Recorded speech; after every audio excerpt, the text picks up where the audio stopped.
Hi ಎಲ್ರಿಗೂ ನಮಸ್ಕಾರ. ಇದು ಕೂಡ ಫ್ರೈಡೆ ನವೆಂಬರ್ 22 ಕಂಟಿನ್ಯೂಷನ್ ಲಾಗ್ ಆಗಿರುತ್ತೆ. ಅಪ್ಪು ದೊಡ್ಡವನಿದ್ದಾನಲ್ಲ, ಸೊ ಹಾಗಾಗಿ ಸಿಂಪಲ್ ಆಗೇನೆ ಸೆಲೆಬ್ರೇಷನ್ ಮಾಡಿದ್ವಿ. ಅವನಿಗೂ ಕೂಡ ಇಷ್ಟ ಆಗೋದಿಲ್ಲ ಡೆಕೋರೇಷನ್ಸ್ ಎಲ್ಲ ಮಾಡ್ಕೊಳ್ಳೋದಿಕ್ಕೆ. ಏನಪ್ಪಾ ಅಂತ ಅಂದ್ರೆ ಫ್ರೆಂಡ್ಸ್ ಎಲ್ಲ ಕರೆದು ಒಂದು ಕೇಕ್ ಕಟ್ ಮಾಡ್ಬೇಕಂತ ಅವನಿಗೆ ಇಷ್ಟ ಇರುತ್ತೆ. ಸೊ ಹಾಗಾಗಿ ಅವನು ಫ್ರೆಂಡ್ಸ್ ಮನೆಗೆಲ್ಲ ಹೋಗ್ತಾ ಇರ್ತಾನಲ್ಲ, ಸೊ ಹಾಗಾಗಿ ನಾವು ಒಂದು ಕೇಕ್ ನ ಕಟ್ ಮಾಡಿಸಿ ಏನಾದ್ರೂ ಸ್ಕೂಲ್ ಹಾಲಿಡೇಸ್ ಈ ರೀತಿ ಏನಾದ್ರೂ ಇದ್ರೆ ಟ್ರಿಪ್ ಎಲ್ಲಾದ್ರೂ ಹೋಗ್ತೀವಿ. ನವೆಂಬರ್ ಮಂತ್ ಅಲ್ಲಿ ಹಾಲಿಡೇಸ್ ಕೂಡ ಇರಲ್ಲ, ಸೊ ಹಾಗಾಗಿ ನಾವು ಆಚೆ ಡಿನ್ನರ್ಗೆ ಅಂತ ಹೋಗಿದ್ವಿ. ನಾವು ಹೋಗಿದ್ದು ಏಷಿಯನ್ ಕೆಫೆಗೆ. ಅಲ್ಲಿ ಫುಡ್ ನೋಡೋದಿಕ್ಕೆ ನಾವು ನೋಡಿರೋ ರೀತಿನೇ ಇರುತ್ತೆ. ಮೋಮೋಸ್, ಸೂಪ್, ಕಬಾಬ್ ಈ ರೀತಿನೇ ಇರುತ್ತೆ. ಬಟ್ ಟೇಸ್ಟ್ ಮಾತ್ರ ತುಂಬಾನೇ ಡಿಫ್ರೆಂಟ್ ಆಗಿರುತ್ತೆ ಅಂತ ಹೇಳ್ಬೋದು.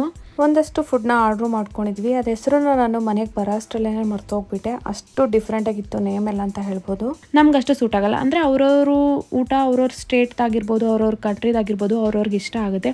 ನಮ್ಮ ಕಡೆ ಊಟ ನಮ್ಗೆ ಹೇಗೆ ಫೇವ್ರೇಟ್, ಹಾಗೆ ಅವ್ರವ್ರ ಕಡೆ ಊಟ ಅವ್ರವ್ರಿಗೆ ಫೇವ್ರೇಟ್ ಆಗಿರುತ್ತೆ ಅಂತ ಹೇಳೋದಕ್ಕೆ ಇಷ್ಟಪಡ್ತೀನಿ. ಅಪ್ಪು ಬರ್ತಡೇ ದಿನದ ಲಾಗ್ ಇದಾಗಿತ್ತು. ಈ ಒಂದು ಲಾಗ್ ಇಷ್ಟ ಆಗಿದೆ ಅಂತ ಅನ್ಕೊಂಡಿದ್ದೀನಿ. Thank you.